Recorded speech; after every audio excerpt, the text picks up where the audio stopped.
Most people think overthinking is just stress or anxiety, but the truth is darker than that. Overthinking is the mind turning against itself. It is the soul suffocating under its own awareness, and whether you want to hear it or not, it is destroying your life quietly, slowly and completely. In this video we're going to explore overthinking through three of the greatest minds in human history: Dostoevsky, Carl Jung and Marcus Aurelius. Each of them understood something terrifying about the human mind. Each of them believed that the deepest suffering does not come from the world itself, but from what the mind does with it. So sit with me for a bit, because this might be the video that explains what has been haunting you for years. Chapter 1. Dostoevsky and the Pain of Awareness. Dostoevsky once wrote something brutally honest. Pain and suffering are inevitable for a large intelligence and a deep heart. He was not being poetic. He was describing a psychological reality. The more aware you are, the more you suffer. Most people walk through life half awake. They do not question anything. They accept whatever they see. They distract themselves for decades without ever facing their own minds. But if you are someone who feels deeply and sees too clearly, you live in a different world. A world where silence is loud, where memories do not fade, and where small mistakes feel like catastrophes. Dostoevsky believed that overthinking begins where innocence ends. When your heart breaks for the first time, when you realize how fragile people are, when you see the darkness inside yourself. Overthinking is not stupidity, it is sensitivity, and that sensitivity feels like a curse because it refuses to let you rest. Chapter 2. The Double Edge of Consciousness. Overthinking is the price you pay for being aware. Think of it like this: animals do not overthink. Children barely do. People who are shallow rarely do. The more you understand the world, the more dangers you see. The more emotional intelligence you have, the more wounds you get. The more self-awareness you develop, the more flaws you discover of yourself. Awareness is a gift, but it is a gift wrapped in pain. Dostoevsky believed that the mind becomes torment when it wants answers the world cannot give. When you overthink, you are trying to force meaning into chaos. You want certainty in a universe that offers none. You want guarantees in relationships that are unpredictable. You want safety in a world that is always fragile. Overthinking is the mind's rebellion against uncertainty, and that rebellion tears you apart. Chapter 3. Carl Jung and the shadow you refuse to face. We did this in another video a few days ago. Carl Jung said something even deeper. The most terrifying thing is to accept oneself completely. Overthinking is often a symptom of self-rejection, not because you dislike yourself, but because you do not know your true self. Inside you, there is someone else. Jung called it the shadow, the part of you that holds your fear, your anger, your impulses, your jealousy, your desires, your self-hatred, etc. Most of us spend our lives running away from the shadow, but when you run from it,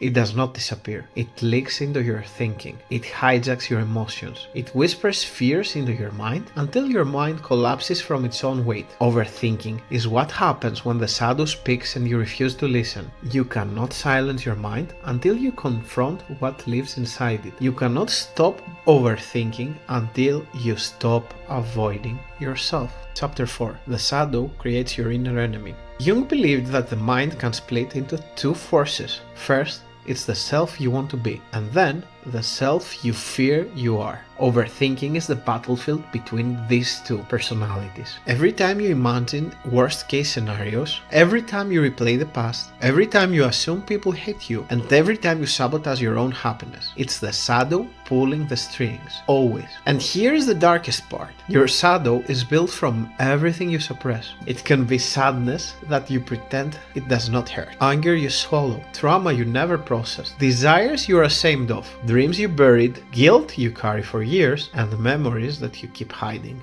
Overthinking is not a habit if you think about it. It's an unhealed wound. Remember, your mind is not malfunctioning. It is bleeding. Chapter 5. Marcus Aurelius and the war you fight with yourself. Marcus Aurelius understood something that connects everything we have said. You have power over your mind, not outside events. I keep saying this in my shorts and I will repeat it as often as I can. Marcus Aurelius believed that the greatest suffering comes from confusing the two: the mind and the outside events. When you overthink, you are trying to control what you cannot. The past, other people, their actions, their choices, their feelings, the future, which is always uncontrollable. The consequences of things you did or did not do. Sometimes when we overthink, even our inaction will torment us. This is the root of overthinking. You are trying to fix the world inside your mind. But Marcus Aurelius would tell you something you do not want to hear. Your peace begins when you let go of control. Imagine, an emperor said that. When you accept that you can only act, not guarantee outcomes. When you understand that thoughts are not facts. When you stop trying to predict the future and focus on building strength in the present. That is when overthinking dies and when responsibility replaces fear. Chapter 6. How overthinking destroys you quietly. Let's be brutally honest about what overthinking is doing to your life. It kills your confidence, it kills your creativity, it kills your relationships, it kills your sleep, your ambitions, your time, your ability to be present. It even kills your ability to trust your own judgment. You start gaslighting yourself. Overthinking is not harmless. It destroys your life in slow motion. And the worst part is this. It feels like thinking, but it is actually avoiding.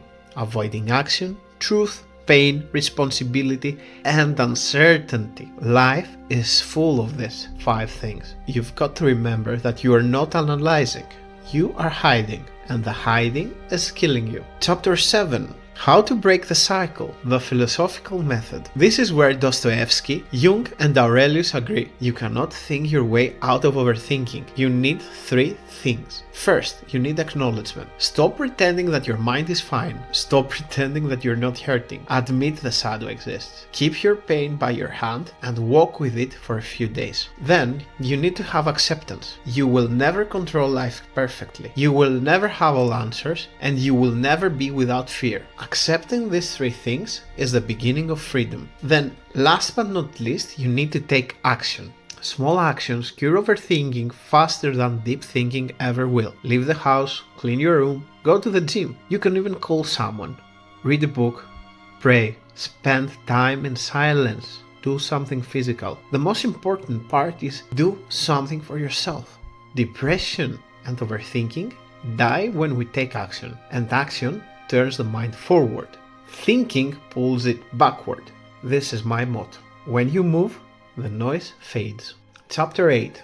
Final message. If you overthink, remember this. My friend, you are not broken. You are not weak, and you are not doomed. You are simply awake. You see too much and you feel too deeply. You carry too many memories. You carry people that might not be in your life. Your mind is not your enemy. It is your teacher. Learn to listen to it, not fight it. Learn to work with it, not against it. Learn to act even when it screams at you. And one day, the noise will quiet. Not because life becomes easier, but because you become stronger. Overthinking is destroying you, but awareness, once understood, can save you. Let's walk toward that path together.